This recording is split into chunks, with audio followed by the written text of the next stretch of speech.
ഇതിൽ റെസ്പോൺസിബിലിറ്റി എന്ന് പറഞ്ഞൊരു സംഭവം നമ്മുടെ മനുഷ്യനുണ്ട്. അത് ഇവിടെ തീരെ കാണിച്ചിട്ടില്ല. ഇവർ ഈ മറച്ച് വെക്കുന്ന പകരം ഇവർക്ക് അവിടെ ഒരു ബിയറും കൂടി വെക്കുകയായിരുന്നെങ്കിൽ നമുക്കിതിനോട് ഒരു യോജിപ്പില്ല. കാരണം ഒരു വലിയൊരു ഹോട്ടലാണ് പാലാട്ട്. ഇപ്പോൾ ഇതിന് മുന്നേ 2-3 വർഷം മുന്നേ ഈ ഹോട്ടൽ തീ കത്തിയിട്ട് പിന്നെ അതിൽ 2 പേര് മരിക്കണ്ടായി. അപ്പോൾ അത് പിന്നെ പുതുക്കി പണിതതാണിത്. അപ്പോൾ വിഷയം അതല്ല കേട്ടോ. അപ്പോൾ ഞാനിത് കണ്ടപ്പോൾ ജസ്റ്റ് എക്സൈസിൻ്റെ കാര്യം, ജോലിയുടെ കാര്യം, ഇതൊന്നും ഇവർക്കില്ല. ഈ രാഷ്ട്രീയമായിട്ട് മാത്രമാണ്. അപ്പോൾ ഒരു എന്താ പറയുക, ജോലി എന്ന് പറഞ്ഞ രാഷ്ട്രീയം തന്നെയാണോ എനിക്കറിയില്ല. അപ്പോൾ ആ കൊറോണ സമയത്ത് ഒരാളെ വീഡിയോ ഉണ്ടായിരുന്നു, എന്തായിരുന്നു നിങ്ങളുടെ ജോലി ചോദിച്ചപ്പോൾ എനിക്ക് രാഷ്ട്രീയമാണ്. ഇപ്പോൾ രാഷ്ട്രീയം ഇപ്പോൾ ഒരു ജോലിയായിട്ടാണ് ഇപ്പോൾ എല്ലാവരും കാണുന്നത്.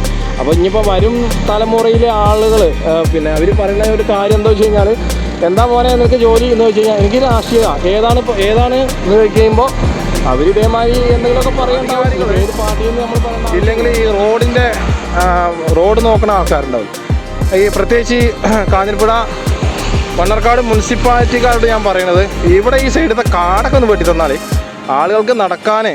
ഇപ്പോൾ ആരിപ്പോൾ റോഡിൻ്റെ കറക്റ്റായിട്ട് കാര്യങ്ങൾ നോക്കണമെന്നല്ല പറഞ്ഞത്, പക്ഷെ കാണാനൊരു വൃത്തി ഉണ്ടാവും.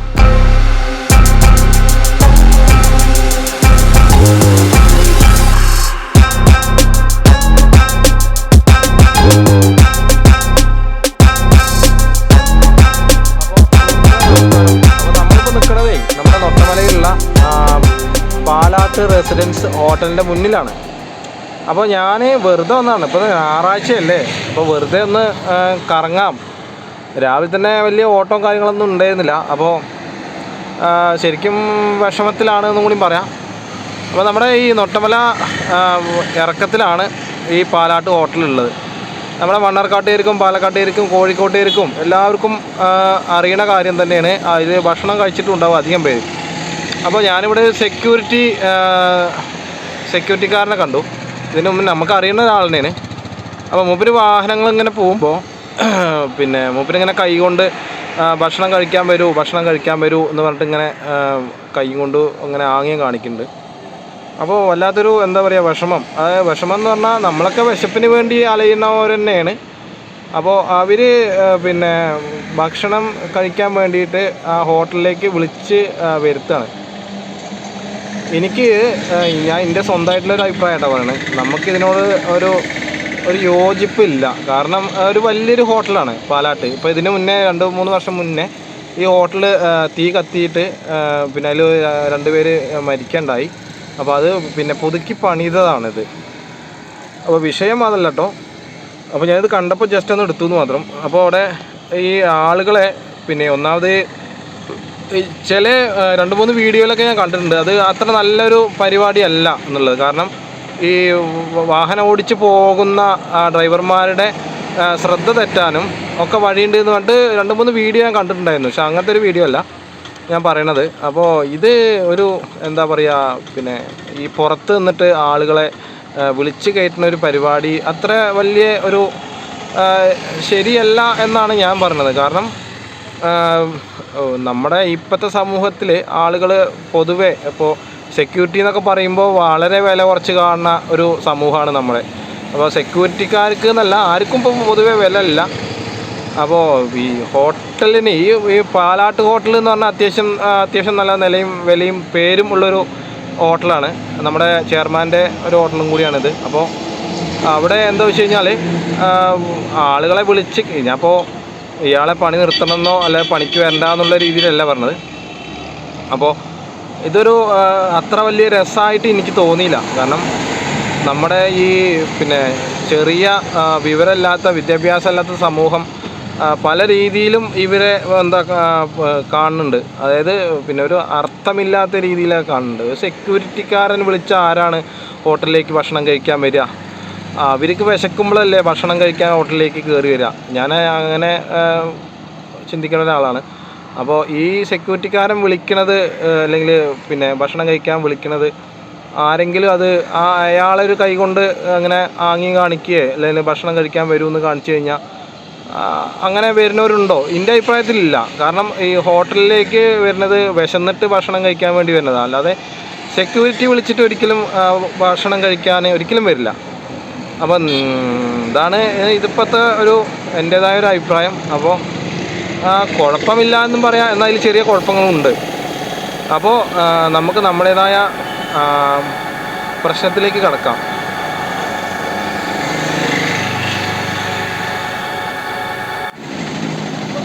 അപ്പോൾ ഇത് നമ്മുടെ നൊട്ടമല. ഇവിടെ ട്രാഫിക്കിൻ്റെ ബ്ലോക്കല്ല, ഇവിടെ വാഹനങ്ങൾ, ഈ വലിയ വലിയ വാഹനങ്ങൾ ഇതേപോലെ കറക്കി ഓടിച്ചിട്ടാണ് വരിക. കാരണം നീളം കൂടിയ വണ്ടി ആയതുകൊണ്ട് അവർ കുറച്ച് ഒരു 2-3 മീറ്റർ വിട്ടിട്ടാണ് വരിക. അപ്പോൾ അത് നോക്കാതെ പല ബൈക്കുകാരും അതേപോലെ കാറുകാരൊക്കെ അത് ഈ സൈഡിൽ വെച്ചിട്ട് അവർ പിന്നെ വാഹനം തട്ടിയിട്ടും മുട്ടിയിട്ടും ഒരതാനും പിടിക്കാനൊക്കെ നിൽക്കാറുണ്ട്. അപ്പോൾ ഇത് ഒന്നാമത് ഈ വലിയ വണ്ടിക്കാരെ നമുക്കത് ഒരിക്കലും പറയാൻ പറ്റില്ല. അപ്പോൾ അവർ ചെയ്യണ കാര്യം എന്താ വെച്ച് കഴിഞ്ഞാൽ മെയിനായിട്ട് ഇതേപോലെ പിന്നാലെ വന്നുകൊണ്ടേയിരിക്കും. അപ്പോൾ ഇതിലൊക്കെയാണ് ഏറ്റവും വലിയ എന്താ പറയുക ഒരു ഫാൾട്ട് ഡ്രൈവിങ്ങിൽ വരുന്നത്. അപ്പോൾ വലിയ വാഹനങ്ങളെ കൊണ്ടാണ് ഇതിൽ ആകെ ഒരു ബുദ്ധിമുട്ട് എന്ന് പറയുന്നത്. ഈ ചെറിയ വാഹനങ്ങൾ, കാറ്, അതേപോലെ ബൈക്ക്, ഇവരൊന്നും ശ്രദ്ധിക്കാതെയാണ് പരമാവധി ഇവിടെ കയറി വരാറ്. അതേപോലെ കയറി വരുമ്പോഴാണ് വണ്ടികൾ തമ്മിൽ ഒരതിലും മുട്ടലൊക്കെ ഉണ്ടാവൽ. അപ്പോൾ ഇവിടെയുള്ള ആൾക്കാരെ എത്തിയെന്നല്ല, അത് പരമാവധി നമ്മൾ ശ്രദ്ധിക്കാനായിട്ടാണ്. ശ്രദ്ധക്കുറവിൻ്റെ ഒരൊറ്റ പ്രശ്നം കൊണ്ട് മാത്രമാണ് ഈ ആക്സിഡൻറ്റ് കാര്യങ്ങൾ കൂടുതൽ പറ്റുന്നത്. ഒക്കെ വേഗതയേറിയ പോകലാണ് അധികം കാണാറ്, പ്രത്യേകിച്ച് കാറ്, ബൈക്ക്. പിന്നെ ഇപ്പോൾ പ്രത്യേകിച്ച് നമുക്ക് പറയേണ്ട ആവശ്യമില്ലല്ലോ. അപ്പോൾ ട്രാഫിക്കിൻ്റെ കാര്യങ്ങൾ, റോഡിൻ്റെ ലൈന് തെറ്റാതെ നിങ്ങൾ പരമാവധി ശ്രദ്ധിച്ച് വാഹനം ഓടിക്കുക. അതൊക്കെയാണ് ചെയ്യേണ്ട കാര്യങ്ങൾ. നമ്മളിപ്പോൾ ഒരാളെയും കുറ്റപ്പെടുത്താനും ഒന്നിനും വന്നതല്ല. നമുക്ക് പറ്റിയ അനുഭവങ്ങൾ എന്തൊക്കെയാണോ അത് നിങ്ങളുടെ അടുത്ത് ഞാൻ പറയാമെന്ന് മാത്രമേ ഉള്ളൂ. അപ്പോൾ ഇന്നത്തെ ഒരു പ്രശ്നം കണ്ടു. ഒന്നാമത്തത് വന്ദേ ഭാരതിലുള്ള ഒരു ഗണഗീതം ഒരു കുട്ടികൾ ചൊല്ലിയത്, പിന്നെ അതേപോലെ തന്നെ പിന്നെ ഓൺലൈൻ ടാക്സി, അതിൻ്റെ ഒരു പ്രശ്നം വളരെ രൂക്ഷമാണ് എന്ന് പറഞ്ഞിട്ട് കണ്ടിരുന്നു. അപ്പോൾ നമ്മൾ ശരിക്കും ആ സൈഡിൽ കൂടെയാണ് പോകേണ്ടത്. അതായത് നമ്മൾ വലതുവശം ചേർന്നിട്ടാണ് പോകേണ്ടത്. പക്ഷേ ഈ വലതുവശം ചേർന്ന് പോകുമ്പോൾ എന്താ പ്രശ്നം ചോദിച്ചു കഴിഞ്ഞാൽ ഇവിടെ നിറച്ച് കാടാണ്. ഈ അധികാരികൾ ഇല്ലെങ്കിൽ ഈ റോഡ് നോക്കുന്ന ആൾക്കാരുണ്ടാവില്ല. ഈ പ്രത്യേകിച്ച് കാഞ്ഞിരപ്പുഴ മണ്ണാർക്കാട് മുനിസിപ്പാലിറ്റിക്കാരോട് ഞാൻ പറയുന്നത്, ഇവിടെ ഈ സൈഡത്തെ കാടൊക്കെ ഒന്ന് വെട്ടി തന്നാൽ ആളുകൾക്ക് നടക്കാൻ, ഇപ്പോൾ ആരിപ്പോൾ റോഡിൻ്റെ കറക്റ്റായിട്ട് കാര്യങ്ങൾ നോക്കണമെന്നല്ല പറഞ്ഞത്, പക്ഷെ കാണാനൊരു വൃത്തി ഉണ്ടാവും. അപ്പോൾ ഇതൊന്നും ചെയ്യാതെ ഇപ്പോൾ ഒന്നാമത് ഒക്കെ അരികി ചേർന്നിട്ടാണ് അധികം പോവാറ്. കാരണം ഇവർക്ക് സൈഡ് ഏതാണ്, റൂൾ എന്താണെന്നൊന്നും അറിയില്ല കേട്ടോ. അറിയണവരുണ്ട്, ഇല്ലയെന്നല്ല. അപ്പോൾ ഈ കാടുകളൊക്കെ ഒന്ന് വെട്ടി തന്നാൽ വലിയ ഉപകാരമായിരുന്നു. ഞാൻ ഇതിന് മുന്നേ പറഞ്ഞിട്ടുണ്ട്, ആര് കേൾക്കാൻ. അപ്പോൾ ഗണഗീതം ചൊല്ലിയത് വലിയൊരു പ്രശ്നമായി എന്നൊക്കെ പറഞ്ഞു. ശരിക്കും സത്യത്തിൽ പറയുകയാണെങ്കിൽ ഇതിൻ്റെ ഒന്നും ഒരു ആവശ്യമില്ലേ. ഇതൊക്കെ ചാനലുകാർ, വാർത്താ മീഡിയക്കാരുണ്ടാക്കുന്ന ഓരോ കോളിലൊക്കെയാണ് ഇതൊക്കെ. കാരണം ഇവർക്ക് വന്ദേ ഭാരതിൽ ഗണഗീതം പാടി അതിൻ്റെ ഒന്നും ഒരു ആവശ്യമില്ല. പക്ഷേ ഇത് അവർ കൂടുതൽ ഇങ്ങനെ പ്രകോപിപ്പിച്ചുകൊണ്ടേ ഇരിക്കുകയാണ്. ഇതിൻ്റെ വല്ല കാര്യം ഉണ്ടായിരുന്നോ? ഇല്ല. അപ്പോൾ ഓരോ നാടിന് വേണ്ടിയിട്ട് എന്തെങ്കിലും ഒരു കാര്യം നമ്മൾ ചെയ്യുമ്പോൾ, ഉദ്ഘാടനമാണെങ്കിലും അത് മൊത്തത്തിൽ ഇങ്ങനെ ആളുകളെ കൊട്ടി ഘോഷിപ്പിച്ചിട്ട് മീഡിയക്കാരെ വിളിച്ചു കൊടുന്ന് എല്ലാ തരത്തിലും ആൾക്കാരെ ഇങ്ങോട്ട് എന്താ പറയുക ബുദ്ധിമുട്ടിച്ചിട്ട് വളരെ എന്താ പറയുക മൈനസാക്കിയിട്ട്, അത് പോസിറ്റീവല്ല, മൈനസാക്കി കൊണ്ടുള്ളൊരു പ്രക്രിയയാണ് ഇപ്പോൾ കണ്ടുകൊണ്ടിരിക്കുന്നത്. അപ്പോൾ ഈ ഗണഗീതം പാടേണ്ടത് അതൊക്കെ അവനവൻ്റെ ഇഷ്ടമാണ്. പക്ഷെ നമ്മളെ സംബന്ധിച്ച്, നമ്മുടെ കേരളത്തിനെ സംബന്ധിച്ചിട്ട് ഒരു കാര്യമല്ല. അപ്പോൾ ഈ വന്ദേ ഭാരത് എന്ന് പറഞ്ഞത് ഇതിന് മുന്നേ ഉണ്ടായിരുന്നു. വന്ദേ ഭാരത് 2-3 വർഷം മുന്നേ ഈ നമ്മുടെ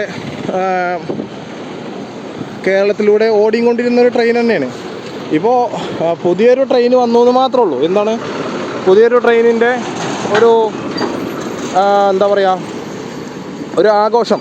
ഈ ആഘോഷിക്കാൻ വേണ്ടിയിട്ടാണ് അപ്പോൾ ഈ കേന്ദ്രത്തിൽ നിന്ന് ഈ സർക്കാർ ഇത് കൊണ്ടുവന്നിട്ടുള്ളതെന്നാണ് ഞാൻ ഇങ്ങനെ ആലോചിക്കുന്നത്. അപ്പോൾ ഒരു കാര്യമില്ലാതെ വെറുതെ ഒരു എന്താ പറയുക അത് ഈ രാഷ്ട്രീയപരമായിട്ടും മതപരമായിട്ടും അവർ പിന്നെ അപകീർത്തിപ്പെടുത്തിക്കൊണ്ടേ ഇരിക്കുകയാണ്. അപ്പോൾ അതിൽ പ്രത്യേകിച്ച് ഒരു ഉത്സാഹം കാണില്ല. പിന്നെ മീഡിയക്കാർക്കാണ് ഇതിൽ ഏറ്റവും കൂടുതൽ ഉത്സാഹമുള്ളത്. മീഡിയക്കാർക്ക് ഉത്സാഹം എന്ന് പറഞ്ഞു കഴിഞ്ഞാൽ അവർക്കിത് രാവിലെ തൊട്ട് വൈകുന്നേരം വരെ എന്തെങ്കിലുമൊക്കെ അങ്ങനെ പറഞ്ഞുകൊണ്ടേ ഇരിക്കണം. അതാണ് അവർ ഇത്ര കൂടുതൽ അതിൽ എൻഗേജ്മെൻ്റ് ആവണത്. അല്ലാതെ ഇപ്പോൾ അതിലിപ്പോൾ വലിയ കാര്യവും കഥയൊന്നും ഇല്ല. അപ്പോൾ ഇതൊക്കെ ശരിക്കും പറയുകയാണെങ്കിൽ രാഷ്ട്രീയത്തിൻ്റെ ഒരു ചൊവ്വ ഇതിലുണ്ട്. അപ്പോൾ പ്രത്യേകിച്ച് നമ്മുടെ മലയാളികളായ ആളുകൾക്ക് ഇതൊക്കെ കിട്ടിയാൽ മതി. അപ്പോൾ അവർക്കിപ്പോൾ വേറെ ഒന്നും വേണ്ട. നമുക്ക് ജയ് വിളിക്കാനും ഒക്കെ വേണം, നമുക്ക് ആവശ്യത്തിന് എല്ലാതും വേണം. പക്ഷേ ഈ അനാവശ്യപരമായിട്ടുള്ള കാര്യങ്ങളിൽ നമ്മൾ ഇടപെടുമ്പോൾ അത് വല്ലാത്തൊരു എന്താ പറയുക, വേദന ആയിട്ടുള്ള കാര്യം തന്നെയാണ്. അപ്പോൾ ഇവിടെ ഇന്നിപ്പോൾ ശനിയാഴ്ച ആയതുകൊണ്ട് നല്ല തിരക്കാണ്. അതായത് റോഡിൽ മൊത്തം കാറുകളുടെ ഒരു സമ്മേളനമുണ്ട്. ഇതൊക്കെ എവിടുന്ന് വരികയാണാവോ? അപ്പോൾ പറയാനുള്ളത് പറയാട്ടോ, ഓൺലൈൻ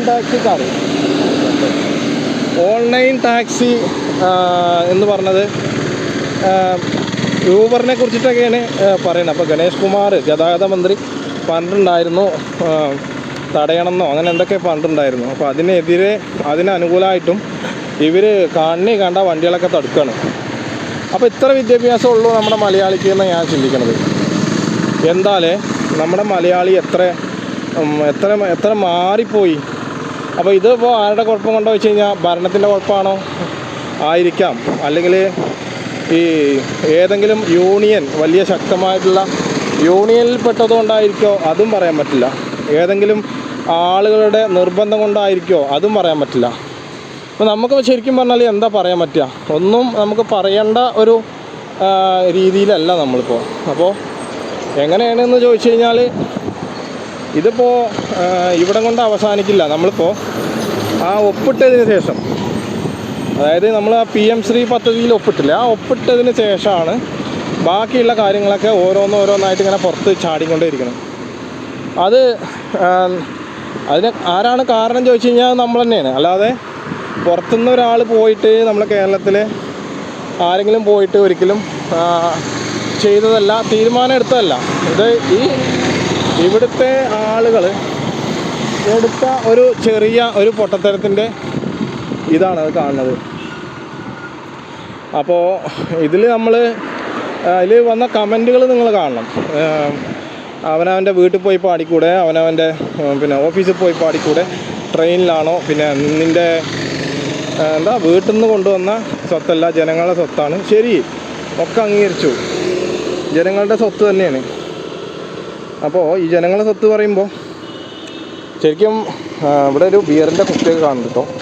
ബിയർ ഉണ്ടാണാവോ? തേണ്ടി പട്ടി.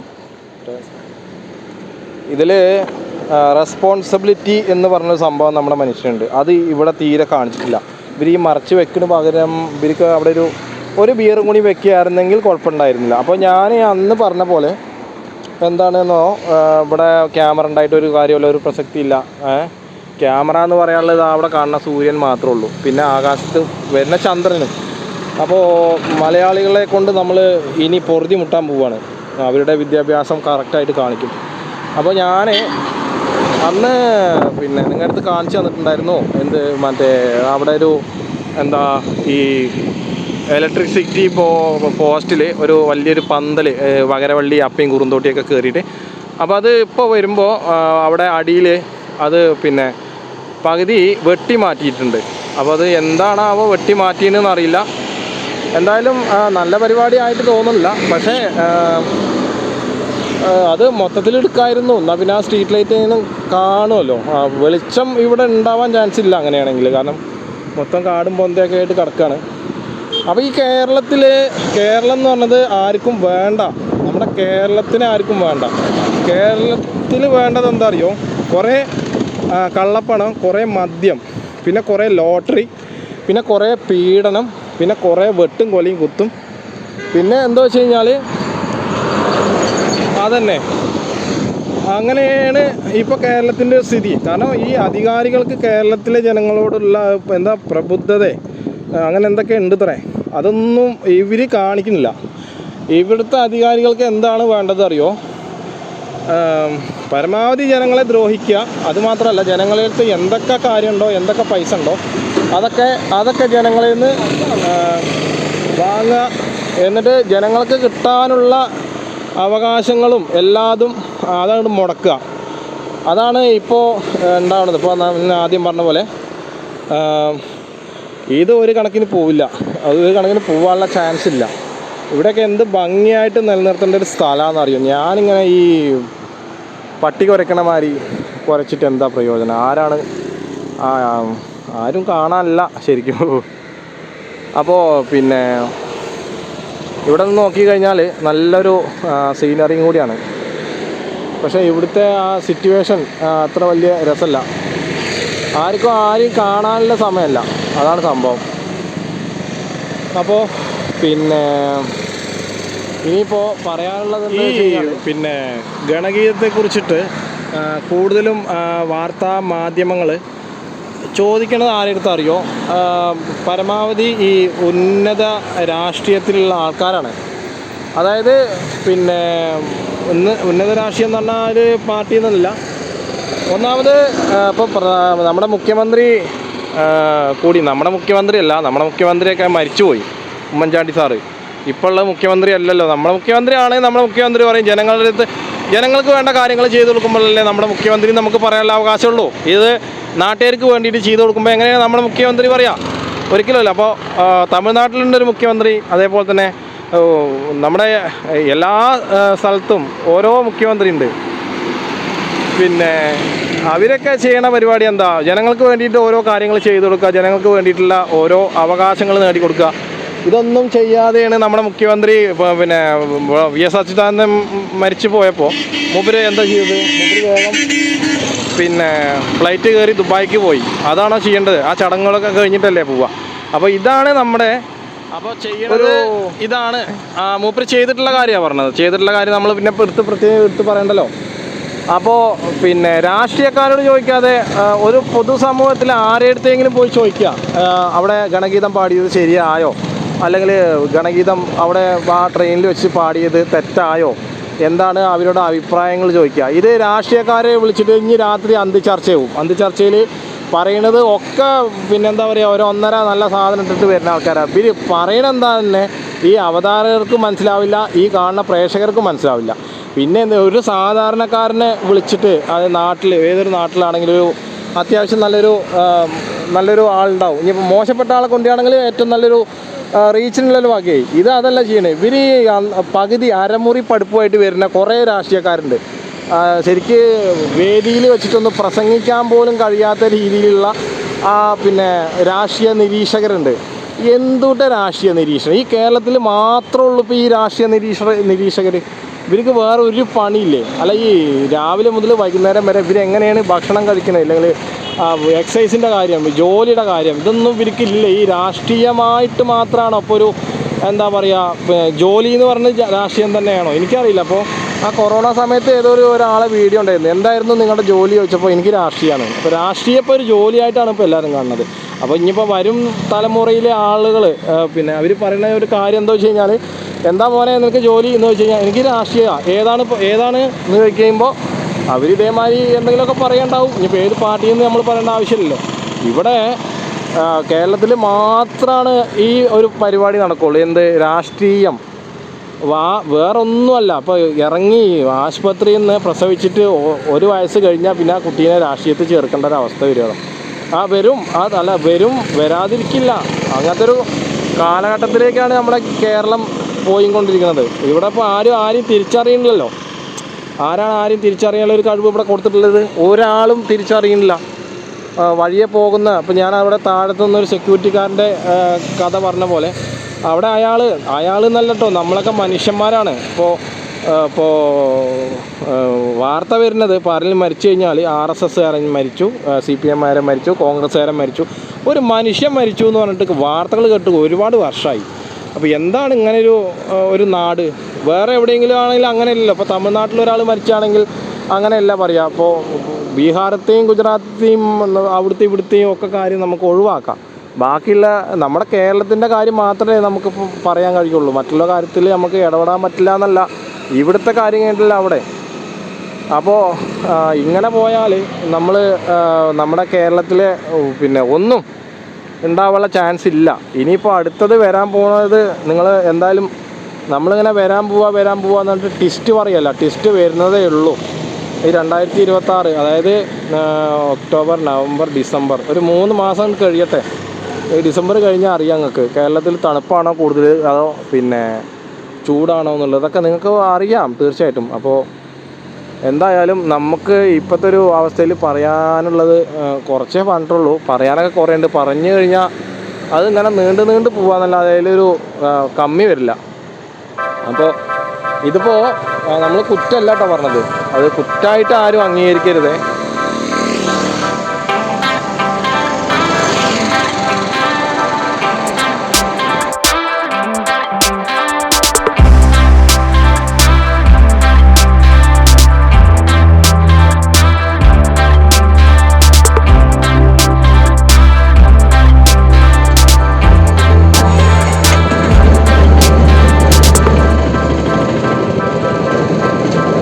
അപ്പോൾ നമ്മൾ തുടങ്ങിയോടത്ത് വെച്ചിട്ട് തന്നെ നിർത്താം. അപ്പോൾ ഞാൻ ആ സെക്യൂരിറ്റിക്കാരനെ കണ്ടു. നമ്മളിപ്പോൾ ഞാൻ ആദ്യം പറഞ്ഞ പോലെ നമുക്കിപ്പോൾ ആരും വെറുതെ കാശ് തരില്ല, നമുക്ക് പണിയെടുത്താൽ മാത്രമേ കാശ് കിട്ടുള്ളൂ. അപ്പോൾ ആ സെക്യൂരിറ്റിക്കാരൻ പറഞ്ഞത് ഈ ബോർഡ് നമ്മൾ ഹോട്ടൽ എന്നുള്ള ബോർഡ് നമ്മൾ വെച്ചിട്ട് ആളുകളെ വിളിക്കുമ്പോൾ ഒരു മോശം തന്നെയാണ് എന്ന് അയാൾ തന്നെ പറഞ്ഞു. അപ്പോൾ ഇത് ശരിക്കും പറഞ്ഞാൽ ഒരു മോശമായിട്ടുള്ള പരിപാടി അല്ല എന്നല്ല, എന്നാലും ഈ ഹോട്ടലിൻ്റെ മുന്നിൽ നിർത്തിയിട്ട് ഇതാണ് ഹോട്ടൽ, നിങ്ങൾ ഇവിടെ വന്ന് ഭക്ഷണം കഴിക്കൂ എന്ന് ഒരാളെ മുന്നിൽ നിർത്തിയിട്ട് വിളിക്കുമ്പോൾ അല്ലെങ്കിൽ കാണിക്കുമ്പോൾ അത് ആ ഹോട്ടലിന് തന്നെ ഒരു മോശമാണ്. ഞാൻ എൻ്റെ മാത്രം ഒരു വ്യക്തിപരമായ അഭിപ്രായം പറയുകയാണ്, എൻ്റെ മാത്രം കേട്ടോ, മറ്റുള്ളവരുടെ കാര്യം ഞാൻ പറയില്ല. മറ്റുള്ള വീഡിയോ കണ്ടു എന്ന് ഞാൻ പറഞ്ഞു, അത് വീഡിയോ മാത്രമായിട്ട് നിങ്ങൾ കാണുക, അതും ഈ വീഡിയോ പോലെ തന്നെ കാണുക. അപ്പോൾ ചില ആൾക്കാർ, നമുക്ക് വേണ്ടപ്പെട്ട ചില ആൾക്കാർ വരും. ഏതൊരു ആൾക്കും വലിയ ബന്ധങ്ങളുണ്ടാവും, ചെറിയ ബന്ധങ്ങളുണ്ടാവും. ഈ വലിയ ആൾക്കാർ നമ്മുടെ കാണാൻ ഇല്ലെങ്കിൽ പിന്നെ ഈ ഹോട്ടലിലേക്ക് വരുമ്പോൾ അത് അവർക്കൊരു ഷെയിമേഡായിട്ട് തോന്നുകയാണെന്നാണ് പറഞ്ഞിൻ്റെ അടുത്ത്. അപ്പോൾ ഞാൻ പറഞ്ഞു, ഷെയിമേഡായിട്ട് നിങ്ങൾക്ക് തോന്നേണ്ട കാര്യമില്ല. നമ്മളിപ്പോൾ ആരുടെ മുന്നിലും കൈ നീട്ടാതെ നമുക്ക് പണിയെടുത്ത് ജീവിക്കാനുള്ളൊരു ആരോഗ്യം ഉള്ളിടത്തോളം കാലം നമുക്ക് ഒരു അപമാനവും നമുക്ക് കരുതേണ്ട ആവശ്യമില്ല പറഞ്ഞു. അപ്പോൾ അയാൾക്ക് വലിയ സന്തോഷമായി, എനിക്കും വലിയ സന്തോഷമായി. അപ്പോൾ ഇതൊക്കെയാണ് നമ്മുടെ കേരളത്തിൻ്റെ അവസ്ഥ. ആരെയും എല്ലാവരും ചെറുതായിട്ടാണ് കാണുന്നത്. അപ്പോൾ നമ്മളൊക്കെ ശരിക്കും പഠിക്കേണ്ട കാര്യം എന്താ വെച്ച് കഴിഞ്ഞാൽ, നമ്മൾ ഇപ്പോൾ 2 വിഭാഗങ്ങളെയാണ്. ഒന്ന് ബംഗാളികളെയും രണ്ടാമത്തത് ഉറുമ്പുകളും ബംഗാളികളും ഒരേപോലെയാണ് ഇപ്പോൾ. എന്നാൽ മലയാളികളാണിപ്പോൾ ശരിക്കും കടിച്ച് കീറാൻ വരുന്ന ആൾക്കാർ. ഞാൻ ഇതും എൻ്റെ സ്വന്തമായിട്ടുള്ള അഭിപ്രായത്തിൽ പറയുകയാണ്.